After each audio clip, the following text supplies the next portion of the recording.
If he isn't missing any circles, how come he didn't have 100%? So your accuracy is determined by the timing of your hits.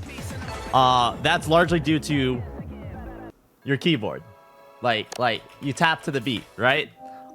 Your accuracy is entirely dependent on your tapping. The gist is if your cursor is not over the target, it doesn't matter if you tap it on time, you will miss and get the harshest punishment or harshest penalty to your accuracy. If you do have your cursor on the target and you tap it on time, you get a perfect. It doesn't impact your accuracy at all. It's called it's a 300 judgment. That's the maximum score that you can get per object. If you aim it correctly, as in your cursor is on the object, but you are off beat, like off rhythm by a little bit, you still get to further your combo. However, your accuracy takes a small hit. So those are the 100 judgments and the 50 judgments. And you'll see when my accuracy goes down, it's usually because I'm either missing objects, as in like my cursor isn't on the object, so it doesn't even matter when I tap, my accuracy is going to go down. Or if I hit an object, but not on the perfect beat. In Osu, your performance is largely dictated by your combo. Like 70% of your score comes from combo.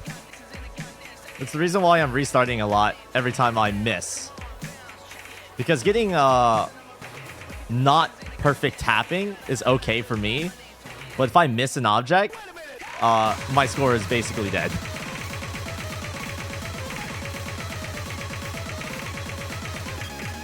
And you can see my tapping here on this bar at the bottom. If it's in the blue zone, it's perfect. If it's in the green zone, which that means I tapped a little bit too early or a little bit too late. Or too early or a little bit too late. There.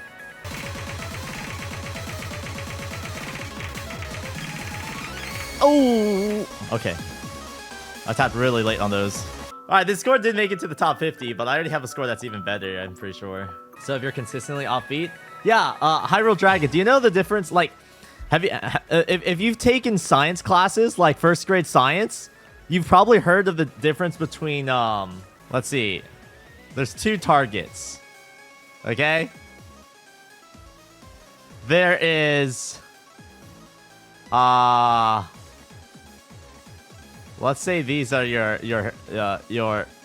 hits. There is...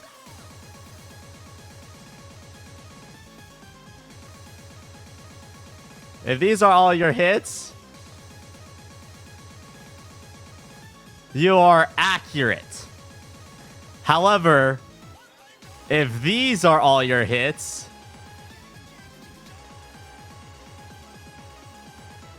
so this is accurate but not precise. This is precise but not accurate because the goal is to go right here, right? So it's a difference. It's the same thing in Osu, where you can be precise with your accuracy, or you can be precise with your tapping. That would be a low unstable rate. But if you're still tapping off time, your accuracy will go down. Yeah, accuracy is accuracy. Precision is unstable rate. So if this was the 300 zone, this is the 100 zone, and then this is the 50 zone. Even if all of your times, even if all of your hits is in the 50 zone, like technically you're on beat, just on beat, offsetted by a couple milliseconds. And that offset is still going to punish your accuracy. Whereas over here, the majority of your hits are in either the 300, which is the maximum score. There's some of them in the 100 zone, and only one of them is in the 50 zone. So your accuracy in Osu would be a lot better. It's just your spread is a lot farther. Very interesting. Well, I guess, okay, it's not target practice. Target practice, okay, think of it this way. Instead of circles, they are...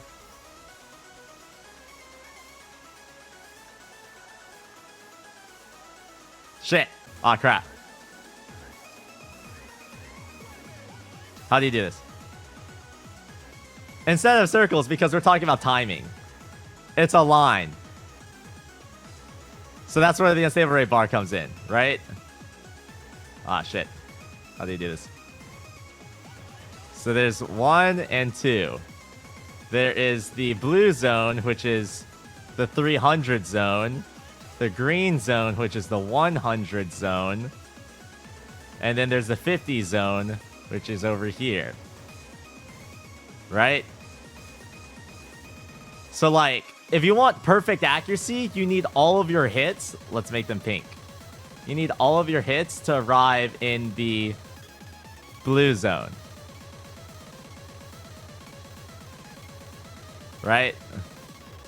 Well, actually, it's a line. So it would look more like this. So even though there's like a wider spread, like, you would get a perfect score. Whereas on this side, if we built the same thing,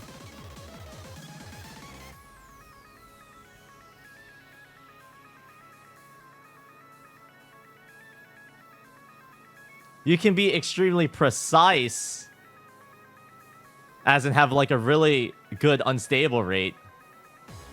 But if your taps end up being like here, even though your spread is a lot tighter compared to this one, all of your hits are becoming 50s, which are bad judgments. So you still suck. But if you can do this, it's actually a good problem to have. It's really simple to fix this issue if you have this. Most people have the issue where, like, their hits look more like this.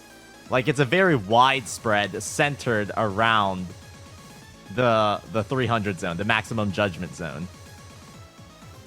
So if you have this problem, you have a really good problem. No one has this problem. Unless you're me. I feel like you could have just demonstrated that in game. That's true. I mean, that bar that I just created is literally just the unstable rate bar. You can see the bunny is on one side, so that means the taps are early. The turtle is on the other side, which means my taps are late. So every time I tap, you'll see like a judgment appears on that line. So these are all perfect judgments. But if I start tapping early, you can see they go to the left. But if I start tapping late, they go to the right. So you want to keep yourself in that like perfect judgment zone. That's how your accuracy is determined. Is Loki crazy bro can do that on command? That gets into more OSU terminology. Having control over your tapping is literally called tapping control, or more commonly known as finger control. And that's an entirely different skill. People will spend months, sometimes even years, just developing control over their fingers to play very complex, like, rhythms, like songs that aren't really normal. So, like, for example, most songs, you'll think of them as like 1 2 3 4 1 2 3 4 1 2 3 4 1 2 3 4. Almost every song that you hear goes on that 1 2 3 4 1 2 3 4 1 2 3 4 like structure. But there are some songs that break that structure. They go and do something a bit more weird. Maybe it's 1 2 3 1 2 3 1 2 3 1 2 3. And that's a little bit weird. But what gets funky is when it goes like 1 2 3 4 1 2 3 4 5 1 2 3 4 5, or no, 1 2 3 4 1 2 3 4 5 1 2 3 1 2 3 4 1 2 3 4 5. Like dude, it gets fucking wild. Actually, some of my favorite songs are like that, like this. Like, just try to think what the rhythm of each section is, and it just like melts your brain.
My God.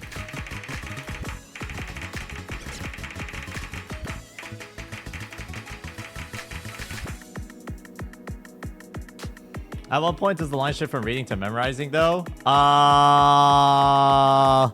think, like, memorizing is basically an extremely niche skill. Like, for most maps in this game, even this one can be sight read if you're good enough. Sight reading is basically being able to play the map well. Ideally, like, a perfect score on your first playthrough. The problem is, although there aren't really many parts in this map that are memorization based, if any, I literally don't think there's any. The rhythms in this song are so difficult. There's only like one person in the world that I feel like could maybe get a perfect score on this map. Maybe two. And that's if they actually, like, you know, spent the hours to get that score. Nakoro and BTMC? No, definitely not me. I just got a C rank on this map. I got 300,000 points out of a maximum of a million. Oh, wait. Oh, yeah, it's a B rank. Never mind. In regards to your title, what do you mean by jump maps? So there are different types of maps that you can play. And it depends on, like, so the simple idea of this game is that you click circles to the beat. All right, there's an object that appears. It's time to some beat. Boom, boom, boom, boom. Like 1, 2, 3, 4. 1, 2, 3, 4. 1, 2, 3, 4. Like, you click it to the beat, right? However, this simple idea has evolved to basically take this simple idea and add a lot of mastery into the different ways that these circles can be placed. One example, or one of the most common example of it, is the jump. A jump is basically, so if this is the Osu playfield, so you have my HP bar here, you have my score here, you have my combo here, you have my phase cam here, blah, blah, blah. So the Osu playfield is like this area right here. This is the area in which objects can appear on screen. A jump is basically the simplest pattern in the game, which is one object at some location with a second object located relatively far away from it. So in this case, you would play it as 1, 2. That's all a jump is, right? In more practical terms, these jumps or jump maps will typically be a song. Let's say the song is like 1 minute, maybe even like 5 minutes of just these patterns. So if it's 1, 2, maybe there's another jump that goes like do do do do do do do do do boom 3.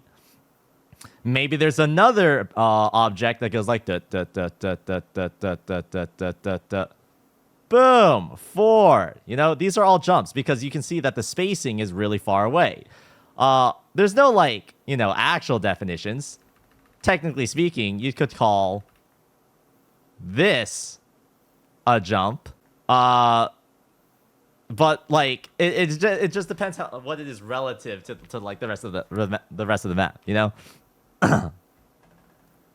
You can also take it one step further because, like, jumps can also be oriented into different types of patterns. So what I described here is the stereotypical 1, 2 jump, and that's because most people would understand or read these patterns as 1, 2. So here, and then let's say this is 3, 4. Even though the numbers say 1, 2, 3, 4, they would play it as 1, 2, 1, 2. That's how they would divide it up in their heads. However, there are other patterns that are distinct enough that people have given it its own category, such as this. This isn't a 1, 2, 1, 2 jump. People categorize this as a wide angle jump because the angle that this makes is wide. It's greater than 90 degrees. The reason why people will distinct this specific jump is because playing jumps that have a wide angle between 3 objects is much more difficult compared to if they were to be an acute angle like this. Some people may just like have this. People would define this as an acute angle jump, or more commonly known as a triangle jump. Like triangle jumps. Usually triangle jumps usually have acute angles. Wide angle jumps would be defined differently. On the topic of sight reading / memorization, would it be better to play thousands of different maps than to play around like 500 maps multiple times? There are different approaches to the game. Yes, I would agree that playing a variety of maps would make you better. However, if you don't have a foundation, which is, you know, if you see a circle, you instinctively move to it and click on it. That is like, I wouldn't call that memorization. I would call that game sense or something like that. Like, it's something that you have to develop over time, and it's very difficult to develop that if the scenario constantly changes. You know what I'm saying? So playing a variety of beat maps, I feel like would hurt newer players at the beginning because they haven't built that foundation of like, yo, if I see a circle, I click on it. If I see multiple circles in a row that are in quick succession, I should alternate between my fingers. If there's a large gap between 2 objects, and I can hear that there's a difference in the rhythm, it's probably not a jump. There's probably like a break in the rhythm for me to go between them. There's like a lot of smaller things, right? And I feel like you only develop those by playing a map, making a mistake, going back and playing the map, understanding why you made that mistake, trying to correct it, and then recognize that. Now that you recognize it and you can identify it, you can then more easily recognize that pattern in another map. So I wouldn't call that memorization per se, but it's more pattern recognition. Like, for example, if I were to play a random map that I've never seen before, what the fuck? This song has 1, 2, 3, 4, 5, 6, 7, 8, 9, 10, 11, 12, 13, 14, 15, 16, 17, 18, 19, 20, 21, 22, 44, 66, 88, over 88 difficulties. Goodbye. Why are people sending me K-pop? Okay, I have this map. It doesn't count. I've heard this song before. 1.5x, 8.56 stars. I've never played this map in my life. Never. I actually do recognize the song, but let's just act like I didn't. I never... Okay, I don't know the song at this, what's it called? At this speed. Never seen this map before. Don't know anything. This would be a sight read, right? And in other people's cases, they would think that, okay, since it's all memorization or it's so fast, like, I would just suck ass. But, like, I've recognized and played so many other maps and developed the, I guess, pattern recognition for so many different patterns that it doesn't come as a surprise to me when I'm seeing it for the first time. So that allows me to have sight readability here. So let's find out.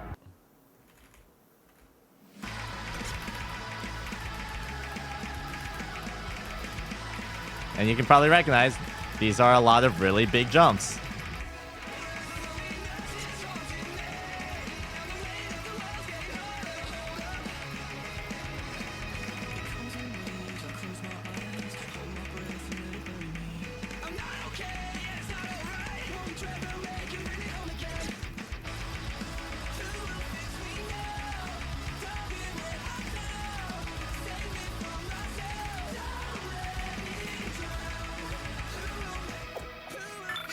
So yeah, I was able to pass the song without ever seeing this map in my entire life. Now, the craziest part is that there are probably people out here who will play this song for the very first time and get a perfect score on it. People are so good, have practiced these style of songs and beat maps so much that they basically have complete mastery over being able to move their cursor from one edge of the screen to the other in quick succession in this 1-2 motion, right? In acute angle jumps. However, things get a bit more difficult the moment you start incorporating slightly more technically difficult patterns, like a wide angle jump. That's significantly more difficult than an acute angle jump. Sprinkle in some other different patterns as well, and then the skill ceiling becomes a lot higher. Why can't it be that if you're better at the game, that these types of maps become easier? No, that is how it is. Like, if you become better at the game, all the maps that you play become easier. That's actually the reason why I liked playing this game. Like, when I started gaming, it was back when the trend wasn't free to play. It was pay to play, and then pay to download additional content. And I was broke. And I like the Osu model, which is everything is free, but I unlock DLC by getting better at the game. And I really like that. Oh, I thought it was because you said you sight read a lot of maps, not because you're high ranked. Well, the reason why I brought up sight reading is because there's a lot of people who believe that Osu is a memorization game. They're like, oh, these objects are so fast. There's no way that anyone like memorizes this shit. Or there's no way that people can play this without memorizing it. That's not the case. It's primarily a skill issue. Like, if someone was good enough, they can play a song that they've never seen in like ever and get a perfect score on it. If they're good enough. There's actually a trend of people trying to use lighter springs, but like in practicality, when you try it, it sucks ass. My theory is that like people underestimate the like a key press isn't just pressing down, it's also lifting back up. So like, yes, while having a heavier spring will make it more difficult for you to press down, it makes it easier for you to lift up because the spring is helping you. So like, you know, if you have a really light spring, that means it requires more force or more effort on your fingers alone to lift up your fingers, or your tendons alone to lift up your fingers. So having it's all about balance. And for most people, that ends up being the default, which is 45 grams to activate, around 60 grams to bottom out. All right, I'm getting sick and tired of jump maps. Good session though. Don't send jump maps. By the way, another question. How's your day going, Ed and everyone? Everyone always says, Ed, you're doing okay in game, but do you often ask, are you doing okay? I had like a rant yap session about like being chronically behind on shit, having big ambitions, trying to work on a bunch of different things, and then spreading myself too thin. So that's the real answer. But hey, it's okay. We're working on it.